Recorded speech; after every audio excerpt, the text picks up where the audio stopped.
Image and overview of the preservation workflow developed by digital archivists at the Texas Advanced Computing Center and classicists and computer scientists from the Texas Advanced Computing Center. View more. Credit Weijia Xu, Maria Esteva, Deborah Beck, Yisuan Shea, the University of Texas at Austin. When Deborah Beck was preparing her book, Speech Presentation and Homeric Epic, her publisher suggested she make the database she had started in 2008 a searchable catalog of features from every speech in the Homeric poems available to the public as a web application and companion resource. Since the application went live in 2013, more than 5,000 researchers have used it to parse the thousands of speeches found in the Iliad and the Odyssey and to explore different connections from those Beck investigated in her book. I get emails from people around the world expressing their appreciation for the database, said Beck, an associate professor of classics at the University of Texas at Austin. I heard in June from a student in Mexico who used the application to write his bachelor's thesis.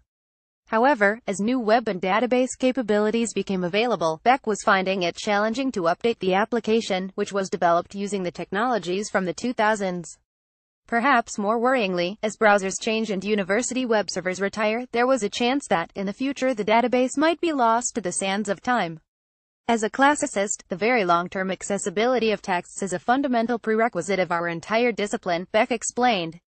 I can pick up a manuscript from 1,000 years ago, and if I know how to read the handwriting, that resource is still available to me. However, I don't have the slightest idea what the availability of resources that are currently digital will look like in 100 years. Papers she wrote as an undergraduate are inaccessible because the writing programs and file formats she used are now obsolete. I don't want that to happen to projects that I'm connected to. She asked for assistance from the university's general libraries, who suggested she talk to researchers from the Texas Advanced Computing Center TAC with expertise in digital archiving and preservation. Together, they set about developing a new way to preserve digital humanities databases. At the 2017 ACM-IEEE Joint Conference on Digital Libraries JCDL, Beck along with Weijia Xu, a research scientist at TAC, Maria Esteva, a digital archivist at TAC, and Yisuan Shea, a Ph.D. computer science student at UT Austin supported by TACC's Science Technology Affiliates for Research Star Scholars program, presented a solution that preserves Beck's database of Homeric speeches, including the multivariate connections among the texts and the insights Beck developed over years of study. The value of research data not only resides in its content but in how it is made available to users, said Esteva. Research data is often presented interactively through a web application, the design of which is often the result of years of work by researchers. Therefore, preserving the data and the application's functionalities becomes equally important. The preservation strategy they developed allows scholars to relaunch the database application in a variety of environments, from individual computers, to virtual machines, to future web servers, without compromising its interactive features. It preserves the data separately from the interactive application, so scholars can reuse it in other technical and functional contexts. The process exploits aspects of emulation and virtualization techniques applied in business and technology, but goes beyond these approaches. It dissociates the web code from the data and redeploys the entire application on different platforms, including virtual machines. The process has 4 stages.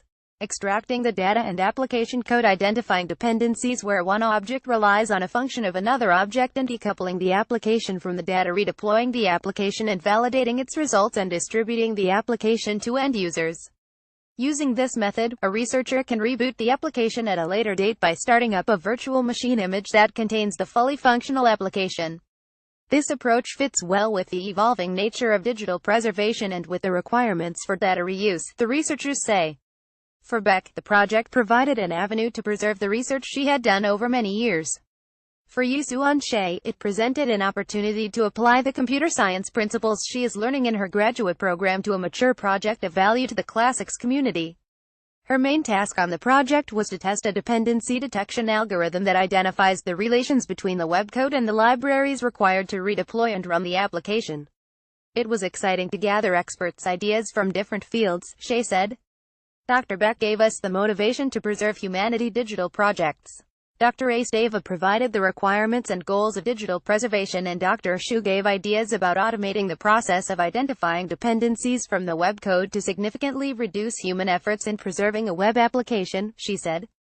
The team is currently working on further automating the stages of dependency detection to make the strategy generalizable for other projects and hosting environments. As with any digital preservation method, one must still monitor and update the project occasionally. However, the risk of incompatibility is lower because updates to new web technologies or hosting services can be carried out at any point in a project's lifecycle from the application code and the data. I come at this project from the perspective of long-term preservation, but the main thing that I came to understand over the course of the work is that having an interactive, accessible digital component to your research means that it reaches more people and it reaches them in different ways, Beck said. That to me is really important, and having a preservation strategy in place that makes it achievable over a longer period of time and with a wider variety of users is critical. Disclaimer: AAAS and Eureka Alert are not responsible for the accuracy of news releases posted to Eureka Alert by contributing institutions or for the use of any information through the Eureka Alert system.